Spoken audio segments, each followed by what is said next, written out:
GIDC police સ્ટેશનમાં સ્મિત પટેલ નામના એક ફરિયાદીએ ફરિયાદ એમના જ સીએ વિરુદ્ધ આપેલી છે। વાપી જીઆઈડીસી પોલીસ સ્ટેશનમાં આઈપીસી કલમ 406, 465, 467 અને 471 મુજબ સીએ વિરુદ્ધ ગુનો રજીસ્ટર કરવામાં આવેલ છે। ફરિયાદીના જણાવ્યા પ્રમાણે ફરિયાદી સ્મિત પટેલ પોતે શ્રદ્ધા કન્સ્ટ્રક્શન નામથી વ્યવસાય કરે છે અને 2019થી જીએસટીનો નંબર ધરાવે છે। એમણે આ જીએસટીના નાણાં ભરવા માટે એમના સીએ કાંતિભાઈ કરશનભાઈ પટેલ, જે વાપીમાં જ સીએ તરીકે કામ કરે છે અને વાપી જીઆઈડીસીમાં એમની ઓફિસ છે, એમનો સંપર્ક કરેલો અને કાંતિભાઈએ ફરિયાદીને જણાવેલું કે ભાઈ તમારા જે પણ જીએસટીના નાણાં ભરવાના છે એ તમારા નાણાં તમે મારા બેંક એકાઉન્ટમાં જમા કરાવો અને પછી હું જીએસટી ડિપાર્ટમેન્ટમાં ચલણથી આ નાણાં ભરી અને એની પાવતી હું તમને આપી દઈશ। જેથી ફરિયાદીએ પોતાના સીએ ઉપર ભરોસો કરી અને સીએ ફરિયાદીને જે બેંક એકાઉન્ટ નંબર આપેલા હતા એ બેંક એકાઉન્ટ નંબરમાં ફરિયાદીએ પોતાના બેંક એકાઉન્ટમાંથી સીએના બેંક એકાઉન્ટમાં નાણાં ટ્રાન્સફર કરેલા। થોડા સમય પછી આ ફરિયાદીને જીએસટી તરફથી એક નોટિસ આવેલી કે ભાઈ તમારા જીએસટીના નાણાં ભરપાઈ થયેલા નથી। જેથી આ બાબતે ફરિયાદીએ સીએને વાત કરી કે ભાઈ મને નોટિસ આવેલી છે અને જીએસટી અધિકારીઓ મને ત્યાં રૂબરૂ હાજર રહેવા જણાવ્યું છે।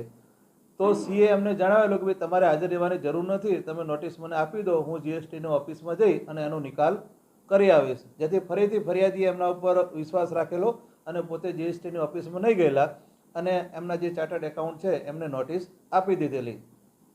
થોડા વર્ષો પછી ફરીથી ફરિયાદીને નોટિસ આવેલી કે તમારા 63 લાખ રૂપિયા જેટલા જીએસટીના નાણાં ભરવાના બાકી છે। તેથી ફરિયાદી ચોંકી ગયેલા અને આ વખતે ફરિયાદી પોતે જીએસટીની ઓફિસમાં ગયેલા અને ફરિયાદી પોતે જીએસટીની ઓફિસમાં ગયેલા ત્યારે ફરિયાદીને ખબર પડી કે ભાઈ એમના જીએસટીના નાણાં આજ દિન સુધીના એટલે 2019થી 2023 સુધીના ભરપાઈ થયેલા નથી। જેથી ફરિયાદીએ પોતાને જે એના ચાર્ટર્ડ એકાઉન્ટે જે ચલણો આપ્યા હતા એ ચલણો ઓનલાઈન ચકાસી જોતાં ખબર પડી કે આ બધા ચલણો ખોટા છે। જેથી ફરિયાદીએ અહીંયા રૂબરૂ આવીને સીએનો સંપર્ક કરેલો અને પછી એ સીએ ગલ્લા તલ્લા કરવા માંડેલો અને એમને કીધેલું કે ભાઈ અમે તમારા નાણાં ભરપાઈ કરી દઈશું એવો વિશ્વાસ આપેલો। આવું ઘણા સમયથી એ બંનેની વચ્ચે ચાલતું હતું અને છેવટે આ જે સીએ છે એમણે ફરિયાદીના નાણાં ચૂકતે નહીં કર્યા હોય એ બાબતે વાપી જીઆઈડીસી પોલીસ સ્ટેશનમાં એમણે ફરિયાદ જાહેર કરેલી। વાપી જીઆઈડીસી પોલીસ સ્ટેશને ફરિયાદીની લખાયા મુજબની ફરિયાદ નોંધી ગુનો રજીસ્ટર કરેલ છે અને આ સીએ કાંતિભાઈ કરશનભાઈ પટેલને કાયદેસર રીતે અટક કરેલ છે। એમને નામદાર કોર્ટમાં રજૂ કરી અને આ સીએના 3 દિવસના રિમાન્ડ મેળવેલ છે। ગઈકાલે વાપી જીઆઈડીસી પોલીસ સ્ટેશનમાં સ્મિત પટેલ નામના એક ફરિયાદીએ ફરિયાદ એમના જ સીએ વિરુદ્ધ આપેલી છે। વાપી જીઆઈડીસી પોલીસ સ્ટેશનમાં આઈપીસી કલમ 406, 465, 467 અને 471 મુજબ સીએ વિરુદ્ધ ગુનો રજીસ્ટર કરવામાં આવેલ છે।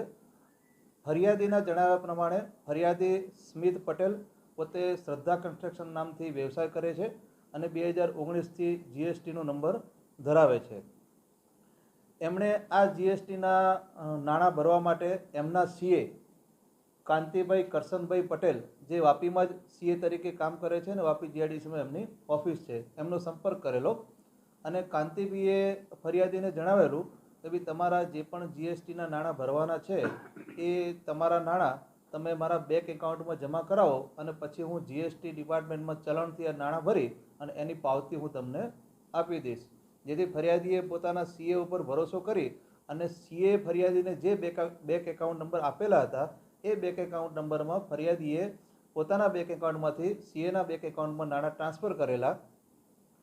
થોડા સમય પછી આ ફરિયાદીને જીએસટી તરફથી એક નોટિસ આવેલી કે ભાઈ તમારા જીએસટીના નાણાં ભરપાઈ થયેલા નથી। જેથી આ બાબતે ફરિયાદીએ સીએને વાત કરી કે ભાઈ મને નોટિસ આવેલી છે અને જીએસટી અધિકારીઓ મને ત્યાં રૂબરૂ હાજર રહેવા જણાવ્યું છે।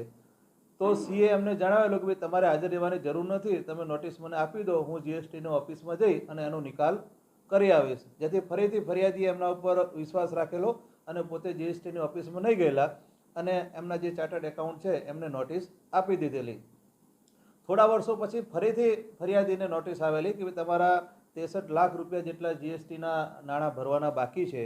તેથી ફરિયાદી ચોંકી ગયેલા અને આ વખતે ફરિયાદી પોતે જીએસટીની ઓફિસમાં ગયેલા અને ફરિયાદી પોતે જીએસટીની ઓફિસમાં ગયેલા ત્યારે ફરિયાદીને ખબર પડી કે ભાઈ એમના જીએસટીના નાણાં આજ દિન સુધીના એટલે 2019થી 2023 સુધીના ભરપાઈ થયેલા નથી, જેથી ફરિયાદીએ પોતાને જે એના ચાર્ટર્ડ એકાઉન્ટે જે ચલણો આપ્યા હતા એ ચલણો ઓનલાઈન ચકાસી જોતાં ખબર પડી કે આ બધા ચલણો ખોટા છે, જેથી ફરિયાદીએ અહીંયા રૂબરૂ આવીને સીએનો સંપર્ક કરેલો અને પછી એ સીએ ગલ્લા તલ્લા કરવા માંડેલો અને એમને કીધેલું કે ભાઈ અમે તમારા નાણાં ભરપાઈ કરી દઈશું એવો વિશ્વાસ આપેલો.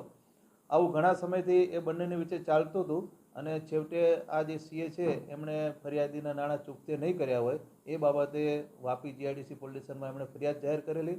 વાપી જીઆઈડીસી પોલીસ સ્ટેશને ફરિયાદીની લખાયા મુજબની ફરિયાદ નોંધી ગુનો રજીસ્ટર કરેલ છે અને આ સીએ કાંતિભાઈ કરશનભાઈ પટેલને કાયદેસર રીતે અટક કરેલ છે. એમને નામદાર કોર્ટમાં રજૂ કરી અને આ સીએના 3 દિવસના રિમાન્ડ મેળવેલ છે.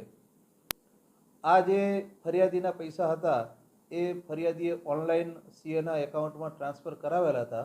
આ ફરિયાદીના પૈસાનો સીએ શું ઉપયોગ કર્યો છે, એ કોને આપ્યા છે, કેવી રીતે એનો ઉપયોગ કરે છે અને આવી રીતે બીજા કેટલા લોકો સાથે એણે છેતરપિંડી કરેલી છે, જે બાબતની આરોપીના રિમાન્ડ દરમિયાન વિગતવારની તપાસ જીઆઈડીસી પોલીસ કરી રહેલ છે.